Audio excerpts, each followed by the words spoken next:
செய்தியொன்று. யாழ்ப்பாணம் கொழும்புத்துறை பகுதியில் கணவனால் மனைவி குத்தி படுகொலை செய்யப்பட்ட அதிரவிக்கும் சம்பவம் ஒன்று நேற்று மாலை பதிவாகியுள்ளது. கணவனுக்கும் மனைவிக்கும் இடையில் ஏற்பட்ட முரண்பாடு காரணமாகவே குறித்த கொலை சம்பவம் நிகழ்ந்துள்ளது. குறித்த கொலை சம்பவத்தில் கொழும்புத்துறை ஆனந்தவடலி பகுதியைச் சேர்ந்த 29 வயதினையுடைய ஒரு பிள்ளையின் தாயான திவிகரன் நிசானி என்ற இளம் குடும்ப பெண்ணே பரிதாபமாக உயிரிழந்துள்ளார்.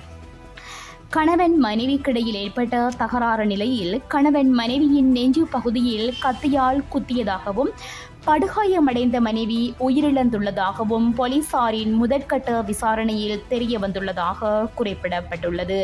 இந்த சம்பவம் தொடர்பில் கொலை குற்றவாளி என கருதப்படும் கணவன் போலீசாரால் கைது செய்யப்பட்டுள்ளதுடன் மேலதிக விசாரணைகளை யாழ்ப்பாண போலீசார் மேற்கொண்டு வருகின்றனர்.